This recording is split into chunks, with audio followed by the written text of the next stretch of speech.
Olá, povo de Deus! Bom dia, boa tarde, boa noite. Seja lá onde você estiver me ouvindo aí, que horas. Seja muito bem-vindo. Você é muito querido aqui. E esteja atento a toda a nossa programação para que a gente possa estar sempre o mais junto possível nesses tempos aí de pandemia, tá bom? Antes de a gente começar, vamos orar. Pai amado, Pai querido, eu te louvo e te bendigo, meu Deus. Ô Pai, obrigado por mais uma oportunidade, Senhor, de estar aqui com meus irmãos, Senhor, aprendendo mais da Tua palavra, Senhor. Pai, nós vivemos aí de já um mês e meio, Senhor, de uma trajetória aprendendo sobre os Teus atributos, Senhor, nosso único e verdadeiro Deus. E, Pai, que esse conhecimento ele produza fé, e que essa fé produza boas obras, Senhor. E que nós possamos verdadeiramente, Pai, servir como crentes, Senhor. E servir de uma forma que te alegre e te agrada, Senhor. Olha o teu povo, Pai. Olha para os jovens na Igreja Batista Sinais, Senhor. Olha para a liderança da juventude, Senhor. E os enche, Pai, poderosamente com o teu Espírito, Senhor. Para que, em nome de Jesus, Pai, nós façamos coisas que glorificam o teu santo nome, Senhor. Abençoa essa lição que nós vamos estudar agora, Pai. E que, em nome de Jesus, Pai, nós possamos terminar essa aula mais edificados do que nós começamos. É isso que eu te peço e agradeço em nome santo de Jesus. Amém. Pessoal, vamos dar continuidade aos nossos estudos. Hoje vamos entrar na lição 6. Deus é santo. Que verdade, meus amigos. Que verdade. Uma expressão largamente utilizada por toda a cristandade, pelos evangélicos, pelos cristãos católicos.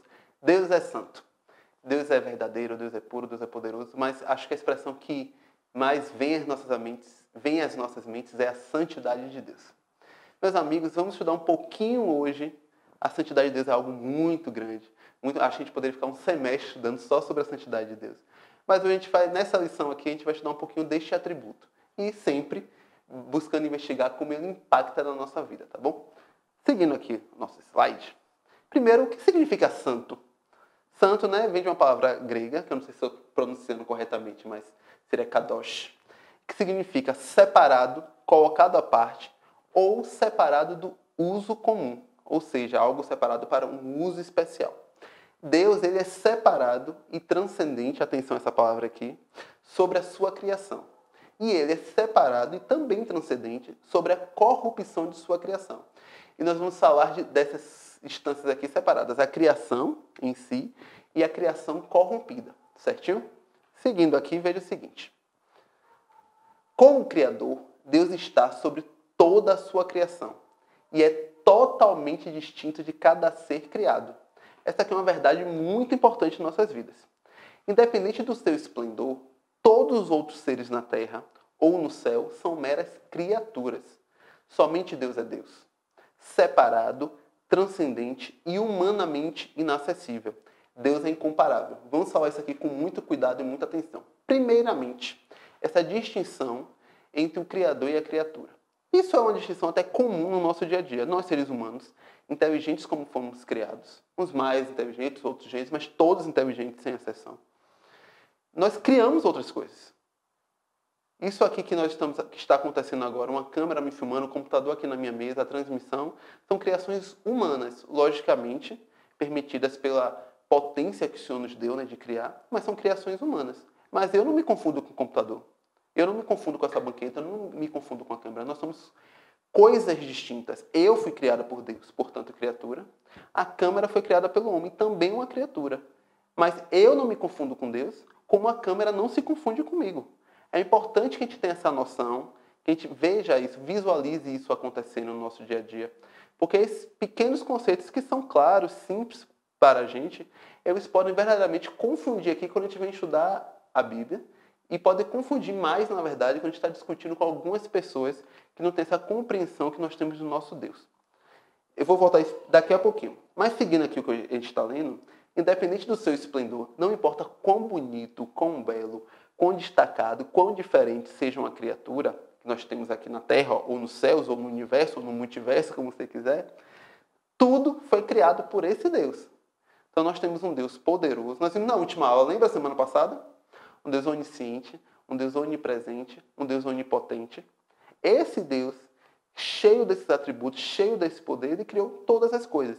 Então não tem nada que você olhe com seus olhos, que você pegue, que você possa pensar, poxa, quem será que criou isso aqui? Quem criou Ou foi Deus, ou fomos nós humanos através da inteligência que Deus deu pra gente. Certinho? E aí tem um texto aqui dizendo o seguinte, que Deus é separado, transcendente, e eu destaquei aqui, humanamente inacessível. Por quê? Deus, na sua qualidade de santo e separado, ele não se mistura com nada, absolutamente nada, que poderia contaminar a sua santidade. E neste nada estaremos nós humanos, pecadores que somos. Mas é importante notar aqui, e não esquecer, não só notar como não esquecer, que se eu tentasse minha vida inteirinha me aproximar de Deus, eu não conseguiria, pela sua santidade. Mas o próprio Deus deu providência para que eu tivesse acesso a Ele. Então, assim, é importante a gente perceber essa diferença, porque nós temos um Deus que nos ama e que Ele providenciou uma ponte que liga um Vítor pecador a um Deus justo e santo, que essa ponte é Jesus Cristo. Mas eu, pelas minhas próprias forças e pelo meu próprio poder, eu não conseguiria acessar a Deus. Por isso que ele é um Deus humanamente inacessível. Mas pelo poder milagroso da morte e ressurreição de Cristo na cruz, nós conseguimos ter acesso a esse Deus. É importante que você perceba isso para que não fique na sua cabeça que a gente não consegue acessar a Deus. Cristo morreu na cruz para que nós tivéssemos livre acesso ao Pai. E você deve viver sua vida de acordo com esta verdade. E aí que termina aqui com Deus é incomparável. Pense um ser santo, puro, perfeito, que não precisa de nada e nem ninguém, que por amor permite que seu filho morra por uma pessoa como eu, imperfeita, pecadora. Só Deus seria capaz de fazer isso. E eu não tenho filhos ainda, mas eu acho que eu não deixaria um filho meu morrer voluntariamente por uma pessoa que peca, por uma pessoa que comete crueldades. Mas nosso Deus perfeito permitiu que isso acontecesse. E permitiu por amor. Tá bom? Vamos seguindo aqui. Cada atributo divino, perceba isso aqui que é bem interessante, que possa ser estudado, simplesmente é uma expressão da sua santidade, que demonstra que ele é distinto da sua criação, absolutamente separado e um ser completamente diferente. O que quer dizer isso aqui? Nós já estamos aqui numa caminhada de estudar os atributos de Deus. Se você perceber todos os atributos que nós estudamos, eles têm uma marca em comum, que é mostrar como Deus é diferente da gente. Então, Deus é onipotente, todo-poderoso, e eu sou, por exemplo, bem limitado. Eu não tenho poder, eu particularmente não tenho poder quase nenhum. Posso levantar um livro, carregar uma coisinha talvez mais pesada, mas extremamente limitado. E todos os atributos que a gente estuda, eles mostram essa separação, essa diferença entre a criação, nós homens, e o nosso Deus. E o que o texto está dizendo aqui da lição para a gente, que é muito importante, é todos esses atributos são, em última análise, uma expressão desse caráter santo e separado de Deus. Por que todos os atributos de Deus revelam que Ele é diferente de nós? Por que todos os atributos do Criador revelam que Ele é diferente da sua criação? Porque o nosso Criador é santo, o nosso Criador é incomparável. Não tem nada que possa se comparar a Deus. Então, toda vez que a gente esmiuça a palavra, que a gente abre a Bíblia para estudar um pouquinho de Deus, o que a gente percebe é, nossa, esse Deus ele não pode ser comparado com nada. Esse Deus ele não tem referência. A única referência de Deus é Ele mesmo. Por isso que ele até afirma, né? Eu sou o que eu sou. Então é importante a gente ter essa compreensão de que todos os atributos de Deus revelam essa diferenciação entre o homem e Deus, entre a criação e o Criador. E todos os atributos contribuem conjuntamente para demonstrar essa santidade de Deus, esse caráter de incomparabilidade, esse caráter de diferenciação que Deus tem de todas as coisas. Porque assim, você pode pensar, Vitor, mas você está comparando com um humano, que é falho. Mas se for com um anjo, a mesma coisa. O anjo é limitado. O anjo pode ter mais características que nós dotamos do âmbito do sobrenatural do que o homem, do que o ser humano. Mas diante de Deus ele é tão limitado quanto. Tudo o que foi criado prostra-se limitadamente diante do nosso Criador, nosso Deus que é santo. E aí, veja aqui, ó. A santidade de Deus também significa que ele transcende, que ele ultrapassa a corrupção moral da sua criação e que está separado de tudo que é profano e que é pecaminoso. Eu vou explicar aqui, já vai abrindo aí 1 João 5 na sua Bíblia, ou acessando no seu dispositivo. Isso aqui é importante porque existe um argumento que é usado muitas vezes para as pessoas que atacam a fé cristã. Qual é o argumento que é utilizado que a gente precisa meditar sobre? Que é um argumento que ele tem um fundamento lógico, mas ele não tem um fundamento bíblico. O argumento é, se algo foi criado por Deus e demonstra uma natureza, uma característica ruim, é porque este algo já veio contaminado no momento da criação. Rejeite este tipo de pensamento. A Bíblia demonstra para a gente claramente, a história contada, registrada em Gênesis, mas todo o registro bíblico repete essa mesma verdade. Deus criou o homem e colocou ele num ambiente perfeito, em que ele não tinha nenhuma necessidade, não tinha nenhuma tristeza, não tinha nenhuma dor, não tinha nenhum problema, resumindo. E este homem, num ambiente perfeito que estava, ele decidiu desobedecer o seu Criador. Então, pense aqui de uma forma muito simplista, eu vou reduzir aqui só para a gente pensar. Você compra um equipamento e esse equipamento vem com algumas condições. Olha, para esse equipamento funcionar bem, você tem que ligar ele na tomada, você tem que colocar ele num ambiente frio e você não pode dar pancada nele. Você cumpre todos os requisitos e o equipamento não funciona. Isso gera uma frustração na gente, né? Mas diferente do equipamento que não tem escolha, se ele não funcionou foi porque ele quebrou, foi porque você fez alguma coisa errada. Diferente do equipamento, em nós seres humanos, foi nos colocado essa possibilidade de obedecer a Deus ou desobedecer a Deus. E nós escolhemos, a gente culpa, né? Adão e Eva desobedeceram a Deus e estão aqui sofrendo. Seja sincero consigo mesmo, como eu tento ser sincero comigo no meu dia a dia. Quantas vezes eu desobedeci a Deus? E não foi porque eu estava sendo influenciado por nada nem por ninguém. Eu desobedeci a Deus porque eu quis cumprir os desejos, as vontades da minha carne, e não a vontade dele, que é boa e perfeita. Porque eu já sei que minha vontade é imperfeita. Eu já sei, pela história de vida que eu tenho, que eu tomo decisões que as consequências são ruins. E mesmo assim, muitas vezes, eu opto por seguir o desejo do meu coração e não o que Deus quer na minha vida. Mas Deus, como é muito bom, muito amoroso, muito misericordioso, Ele sempre estende a mão para me levantar. Meu filho, levante e volte para os caminhos que eu escolhi para você. E esse é o nosso Deus. Um Deus, como Ele é santo, Ele quer que nós vivamos uma vida reta e santa. Então, Ele traça um caminho para a gente. Quando a gente desvia desse caminho e fala, volte, rapaz. Claro que a gente tem que tomar cuidado, né? Nosso Deus é santo e justo. E ao longo do caminho, quando a gente vai errando, nós vamos experimentando as consequências do nosso pecado. Ainda que você se arrepende e o perdão venha, e vem mesmo, porque nosso Deus é um Deus perdoador, nós experimentamos a consequência do pecado. Não experimentamos todas, porque Deus age com graça e misericórdia. Porque se não fosse isso, nem aqui nós estaríamos. Mas nós experimentamos sim consequências do nosso pecado. Então é importante que a gente aprenda a maturidade cristã, não falo não só maturidade cronológica, mas a maturidade cristã, de viver com Deus, andar lado a lado de Deus. Ela nos ensina a importância de você, no seu dia a dia, de você aprender, olha, ontem eu errei isso, hoje eu não posso errar mais isso. Terei outros erros? Terei. Mas essa lição aqui eu já aprendi. Mas vamos aqui, 1 João 1,5, para a gente não se delongar tanto aqui. Vamos ler aqui o que diz a palavra de Deus.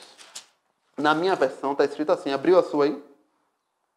1 João 1,5, diz assim, opa, cadê isso? Aqui. Ora, a mensagem que da parte dele temos ouvido e vos anunciamos é esta, que Deus é luz e não há nele treva alguma. Esse é o nosso Deus. Às vezes a gente fala assim, a Bíblia fala que nós somos criados à imagem e semelhança de Deus e a gente pode cair na cilada de pensar, poxa, mas passam muitas ideias ruins na minha cabeça.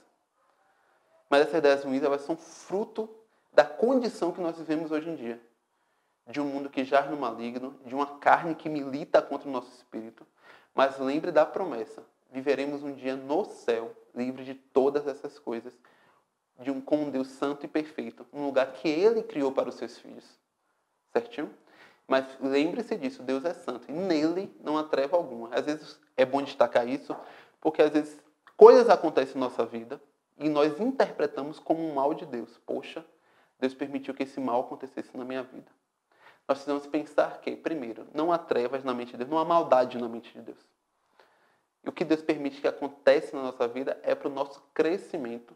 E às vezes não é nem para o crescimento de Vitor, mas às vezes algum mal pode acontecer na minha vida, para que o nome dele seja engrandecido e para que haja o crescimento na vida de outras pessoas também. Porque a nossa vida aqui é uma vida comunitária. Nós somos chamados como igreja, como povo de Deus. E às vezes, como acontece num lar normal, às vezes um pai deixa de comer alguma coisa para que um filho coma. Às vezes a mãe deixa de comer alguma coisa para que a mãe coma. Às vezes você tem um irmão em casa, você só tem uma fatia de pizza e você está, poxa, eu estou com fome. Mas você sabe que a fatia de pizza é o prato favorito de seu irmão. Você vai lá, come creme crack e deixa a fatia de pizza para ele. Muitas vezes isso pode acontecer com a gente também. Poxa, eu queria tanto aquele emprego e aquele emprego não veio, eu estava capacitado. Às vezes não veio para você, mas aquela oportunidade foi aberta para que outra pessoa que estivesse mais necessitada fosse abençoada. É importante que a gente pense que eu só consigo enxergar a minha vida, as minhas necessidades, os meus problemas. Mas Deus tem visto a vida de todos os seus filhos e tem agido conjuntamente para o bem da igreja e o crescimento da igreja. Tá bom? Mas vamos avançar aqui. Santidade não é meramente algo que Deus decide ser ou fazer. Preste atenção. Mas é essencial à sua própria natureza. Ele é santo. O que quer dizer isso aqui? Às vezes a gente pensa que santidade é algo que Deus é Deus, e de repente ele diz, não, hoje eu vou ter um ato de santidade, hoje eu vou ter uma ação de santidade. A gente coloca a nossa lógica humana para Deus. O que o texto bíblico traz para a gente que está aqui na lição é o seguinte, Deus ele é santo. Não é que Deus tem atos de santidade. Por exemplo, tem pessoas que são ruins, pessoas que são essencialmente ruins, são egoístas, que são gananciosas, mas por vários motivos que eu não vou me detalhar aqui, elas escolhem praticar atos de bondade. A gente, por exemplo, é um exemplo comum aqui na realidade cristã. Pessoas que não têm compromisso com Deus, não têm compromisso com a palavra, não têm compromisso com a igreja, mas que até hoje acham que pode comprar um pedaço do céu, por exemplo. Tem uma mentalidade que já foi ultrapassada há uns 500 anos. E o que é que elas fazem? Elas não têm nenhum compromisso com Deus, mas elas imaginam que, contribuindo, pagando, com as obras cristãs de modo geral, elas estão garantindo a sua entrada no céu, vamos dizer assim. Então são pessoas que não têm um coração bom, não têm um coração transformado, mas ela tem atos que humanamente, quando a pessoa vê, poxa, aquele rapaz ali está doando, poxa, aquela moça ali está doando. São atos que a gente vê como atos de bondade. Então, o ato da pessoa, ela não se comunica diretamente com o que está no coração dela. Quando nós falamos de santidade de Deus, nós estamos falando de algo que Deus é. E por ele ser, tudo o que ele faz exala a santidade. Quando Deus exibe atos de potência, atos de misericórdia, atos de justiça, atos de amor, todos esses atos estão sempre recobertos de santidade. Nada que Deus faz deixa de ser santo em algum momento ou pode nascer sem santidade. Porque santidade é uma atribuição dele. E qualquer coisa que ele fala, a palavra que ele revela é santa. Os milagres que ele opera são santos. E a transformação que ele opera em nós é uma transformação de santidade. Por isso que nós falamos, inclusive, que o cristão deve viver uma vida de santidade. Porque a vida do cristão, a partir do momento que ele se converte, é uma vida que é transformada por Deus. E esse Deus que nos transforma é santo. E ele aplica, ele opera essa santidade também em nós. Isso é uma verdade importante que você precisa meditar. E aí, da leitura do texto bíblico que nós vamos fazer agora, tem duas coisas que são importantes. Primeiro, que a santidade de Deus, ela é preeminente, ou seja, uma palavra bonita para dizer que ela é superior, que ela é excelsa. Lá no texto de Isaías, vamos abrir aqui, Isaías 6,3, é um texto bem conhecido, diz assim, ó, e clamavam uns para os outros, os serafins, viu? Dizendo, Santo, Santo, Santo é o Senhor dos exércitos. Toda a terra está cheia da sua glória. Isso aqui é uma declaração de seres espirituais falando sobre o nosso Deus. E aqui, no contexto da época, nessa repetição, Santo, Santo, Santo, é como se fosse Santíssimo, é o nosso superlativo no português. Então, o que acontece? Os seres celestiais que estavam ali prostrados diante de Deus repetiam incansavelmente Santo, Santo, Santo. Porque quando eles que estavam ali perto de Deus, diante do trono de Deus, viam a santidade de Deus, não como apenas uma das suas características, mas como algo que ele era. Então, quando os anjos, os serafins, se chegavam diante de Deus, em vez de chegar a falar Pai ou falar qualquer coisa, eles falavam Santo, Santo, Santo. Porque quando eles viam Deus, eles viam santidade. Quando eles viam Deus, eles viam algo incomparável. Quando eles viam Deus, eles viam algo puro. E é impossível olhar para Deus, ouvir a Deus, ser tocado por Deus, sem sentir, sem perceber a sua santidade.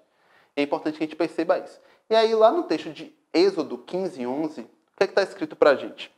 Que essa santidade de Deus também ela excede os limites. Aqui na minha versão diz assim, ó Senhor, quem é como tu entre os deuses? Quem é como tu, glorificado em santidade, terrível em feitos gloriosos, que opera maravilhas? Quem é como Deus? Quem é santo como Deus? Não há. Não há nada, ninguém nem nada na terra que possa sequer almejar, achar que é parecido com a santidade de Deus. Porque a santidade de Deus é a essência de quem Deus é. E Deus não se compara com ninguém. Vamos lá seguir aqui. Veja só uma coisa que é importante aqui. A santidade de Deus não significa apenas que Ele é único entre toda a criação e que Ele é separado de tudo o que contradiz a sua natureza. Perceba isso. Mas também que Ele não pode sentir prazer no pecado. Eu escrevi aqui, Deus não é neutro. Porque perceba o seguinte, a gente pode ter uma concepção equivocada de que Deus é santo e separado, e está lá no canto dele, vivendo a santidade dele, e deixa as pessoas viverem como elas querem. E não é assim. Deus, como eu já anunciei alguns minutos atrás, Deus emana sua santidade em todo o ato de criação. E Ele quer que a criação seja... A gente sabe que a criação caída não é santa, mas Ele quer que a sua criação seja santificada. Ele quer que a sua criação viva uma vida de uma forma que agrada a Ele. E quando eu falo criação, não estou falando só o ser humano, não. Estou falando toda a criação, todo o universo, todas as galáxias, todos os planetas, as estrelas, tudo que existe, da pequena bactéria à maior estrela que existe no universo. Deus quer que toda a sua criação viva uma vida de santidade. Perceba ali, abra aí, Salmo 5.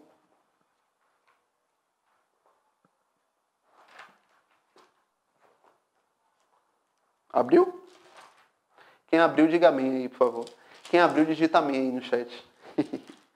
Salmo 5, versículos 4 e 5 diz assim, Pois tu não é Deus que se agrade com a iniquidade, e contigo não subsiste o mal. Os arrogantes não permanecerão à tua vista. Aborreces a todos que praticam a iniquidade. Então perceba, Deus não fica no canto dele, como eu falei, vendo o mal acontecer. O que a Bíblia diz aqui é que Deus aborrece aqueles que praticam a iniquidade. Ou seja, Deus incomoda. E não incomoda porque Deus quer espezinhar, porque Deus é egoísta, porque Deus quer mostrar que é poderoso, não. Isso são sentimentos humanos, isso é da vaidade humana. Deus sabe que Ele é Deus, perfeito e não precisa da aprovação de ninguém. Deus aborrece o que pratica o mal para que se pare de praticar o mal. Deus aborrece aquele que peca, Deus incomoda o crente. Nós cristãos não sabemos disso. Quando a gente faz alguma coisa errada, o Espírito Santo incomoda logo a gente. Incomoda por quê? Para Deus botar o dedo na cara e dizer, tá vendo? Não, incomoda para que a gente não faça mais. Vá e não peques mais. Essa é a mensagem de Jesus. Então Deus não é neutro em situações de ruindade, de injustiça, de pecado. Deus ele age na nossa vida e age no mundo, muitas vezes através da nossa vida também, para que as ações de justiça e iniquidade sejam cessadas, para que todo o mal pare. A Bíblia fala, né, que o mundo jaz no maligno, mas nós aqui como representantes, né, do céu, representantes de Deus aqui na terra, nós devemos agir com a nossa vida para que nós, em primeiro lugar, na nossa vida, não pratiquemos iniquidades e também para agir no mundo para que se diminua a prática do pecado no mundo. E essa tem que ser uma missão nossa. Então, primeiro, você só consegue influenciar o mundo a não fazer isso se você está buscando, primeiramente, essa mudança na sua vida. Certinho? Então, fica aí. Deus não é neutro, nem você pode ser. Dando sequência aqui, vem a nossa pergunta, né? Eu vou terminando as lições sempre com perguntas. E qual a nossa resposta à santidade de Deus? Eu vou resgatar aqui algo que eu falei lá no início da lição, não sei se você está lembrado. Primeiro, a solução vem dele. Observe esse slide aí. O que é que eu quero dizer com isso? Se dependesse única e exclusivamente de nós, provavelmente não teria solução nenhuma. Veja, Deus é santo, santo, santo. E embora tenhamos pecado contra Ele e feito a nós mesmos uma abominação diante dele, Ele reconciliou para si mesmo a nós que cremos, através da morte e ressurreição do seu próprio Filho. Então perceba, se dependesse única e exclusivamente do homem, não teria solução. A solução veio do próprio Deus. Ele fez assim, olha, se depender desse pessoal aí que eu amo muito, se depender desse povo, e o povo não só o povo hebreu, o judeu, o povo da terra, se depender da humanidade, que eu amo muito, eles não vão conseguir. Não tem como. Não tem como um povo imperfeito, um povo impuro, um povo que peca, se achegar a um Deus que é santo, perfeito e puro. E ele fez assim, a solução tem que vir de mim. E vai ter que ser uma solução grande. E a solução veio, que foi a morte e ressurreição de Cristo Jesus. O sangue de Jesus na cruz, ele abriu um caminho para que nós tivéssemos acesso. Mas, perceba, ele deu a solução. Mas nossa resposta a essa solução tem que ser uma resposta de obediência. Na lição da semana passada, nós falamos sobre fé e obediência. Hoje, novamente, eu trago uma palavra sobre obedecer. Nossa resposta é obedecer. Perceba como nós precisamos viver uma vida de obediência ao Senhor. Não adianta nada eu ir para a igreja todo domingo, eu assistir todas as aulas da EBD, eu vestir a roupa mais certinha do mundo, se no meu coração e no meu dia a dia eu não obedeço a Deus. Eu sei que nós temos enfrentado lutas. Eu sei que nós temos enfrentado tentações. Eu sei que muitos de nós, às vezes, têm caído. Mas, meu irmão, eu te digo com firmeza na palavra de Deus. O Senhor, Ele tem poder e força para te restaurar, te fazer levantar e fazer você vencer essa luta. Mas você precisa parar de confiar em si mesmo e confiar no Senhor. Abra aí sua Bíblia em Hebreus 12. Abra aí.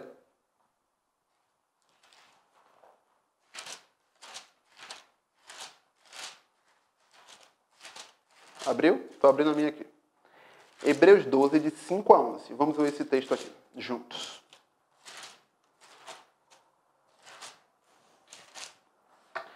O texto diz assim, ó. Vou ler do 4 só para ficar contextualizado.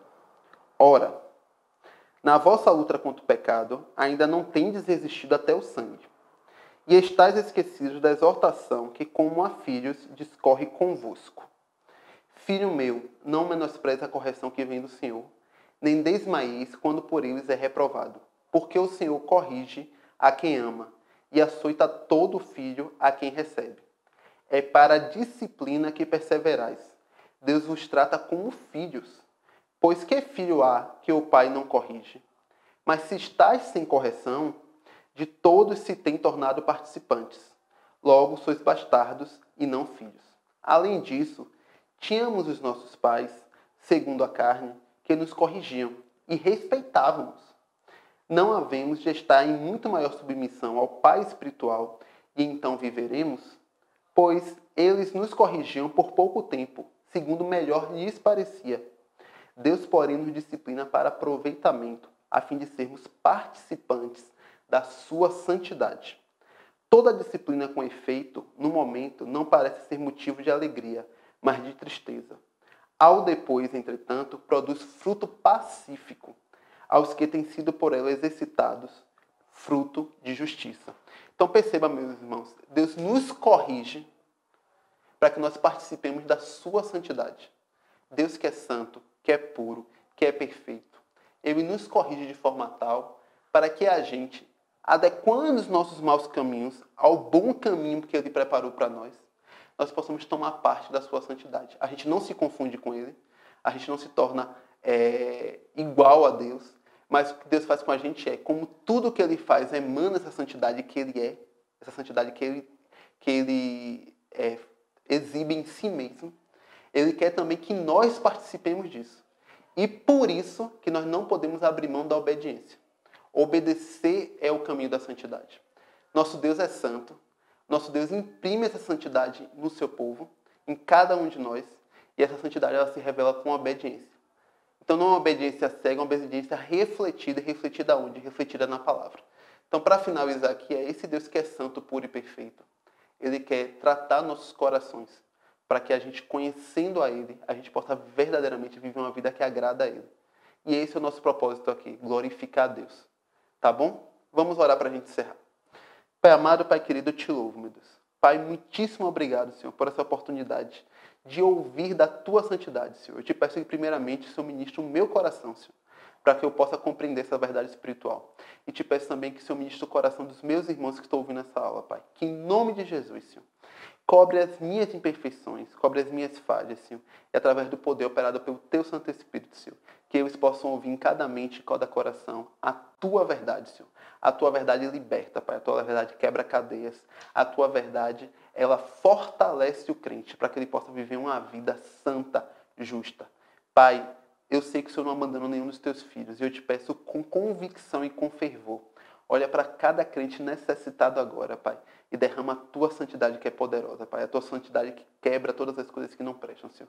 Em que, em nome de Jesus, Pai, nós possamos verdadeiramente nos entregar a Ti e que possamos todos os dias, Senhor, mesmo em meio a falhas e mesmo a erros, aprender mais de Ti e glorificar o Teu santo nome. Abençoa essa juventude, Senhor. Que, em nome de Jesus, Pai, nós sejamos jovens fortes e jovens relevantes neste mundo, pregando a Tua palavra com poder, Senhor. É isso que eu te peço e agradeço, no nome santo de Jesus. Amém. Beijão, pessoal. Até a próxima aula. Deus abençoe.